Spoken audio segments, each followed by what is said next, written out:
So I picked up this Korg MS-20 Mini recently. The Korg MS-20 Mini is a monosynth. We've got two oscillators which we can play together. So we can play one, we can play two. They're always going to track the same pitch. We can detune the second oscillator, but they're always going to track across the keyboard the same. But there's one particular patch that's been talked about quite a lot that I've seen that enables us to play two notes at once. The Duophonic Patch, I think that's how you pronounce that word. Never quite sure.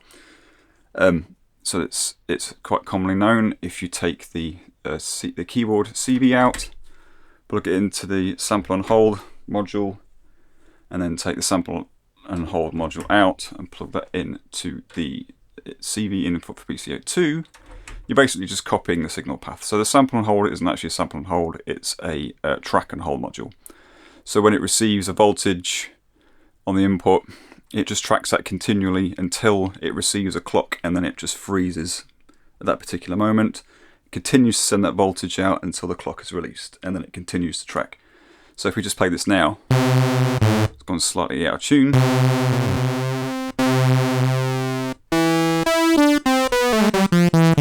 But it's the same as it was before, so the two oscillators will track the keyboard. But if we set that clock input on the sample and hold to the trigger out from the keyboard, we can get something approaching duophony. So hang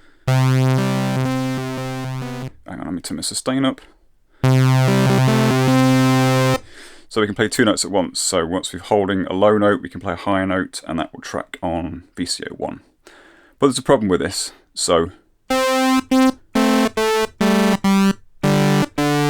when you first press a new key, it's going to remember the last note that we played. So that's the last note I played. You'll hear that D up here. I think what's happening is that the clock is being received just ever so slightly sooner than the CV for the keyboard. So it's sampling the voltage just before it changes coming out of the CV at the keyboard. So what we can do to change that is we can delay this clock. And the way we do that is we plug it into the reverse out of envelope generator 1. So you can see I've got an attack time set up here. We can also use delay, but I found actually that the attack is slightly better. So what we're doing here, you can see all these trigger inputs are marked up as ground. You've got ground coming out.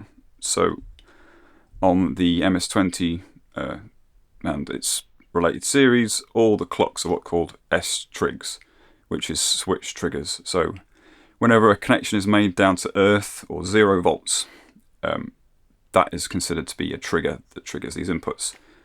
So if we look around on the panel, we can see all the places we've got 0 volts. So on the modulation generator, on the square output, we can also trigger the sample and hold with that, which is quite common. So it goes from 5 to 0 volts continuously back and forwards. So we can use 0 volts instead of a ground trigger. And what we've got on the reverse output of envelope generator 1 is a voltage that drops from 5 to 0 volts. So what we're doing by turning up either the delay or attack time is we're delaying that onset of that clock, so we can make it clock just slightly after the voltage is changed. This is what we want. So reverse out into clock, just setting a very short attack time, and then it's going to behave like normal, but we can still. So we've got a proper duophony that way.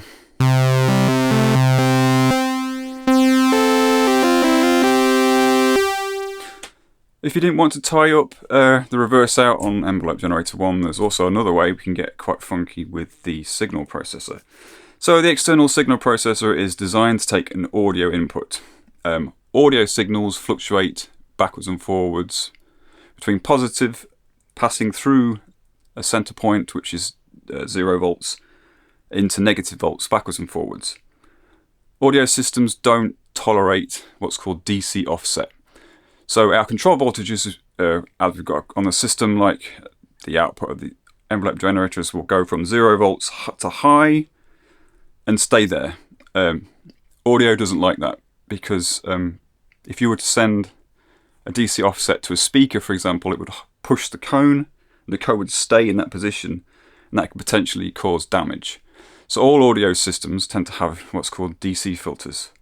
So if we send a positive voltage into here, it's going to return that to 0 quite rapidly, but not instantly. So again, we've got a little bit of a delay.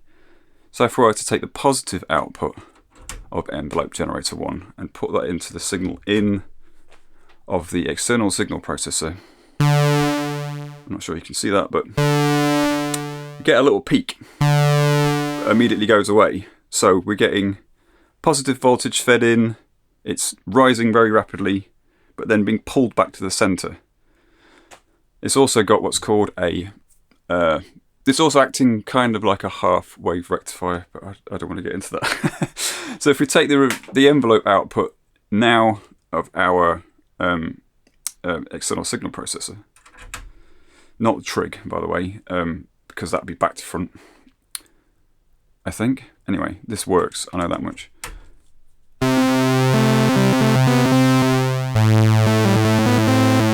We've got the same behavior as our improved patch. We can also play around with the signal level. The reason you might want to mess with the signal level is because we can then change the attack time quite a bit. So we can still use this envelope generator. We can't really mess with the release time because that's going to mess up the trigger. But if we turn the attack time up, that is still being returned to 0 just as rapidly. So we can do some weird wonky stuff if we want to.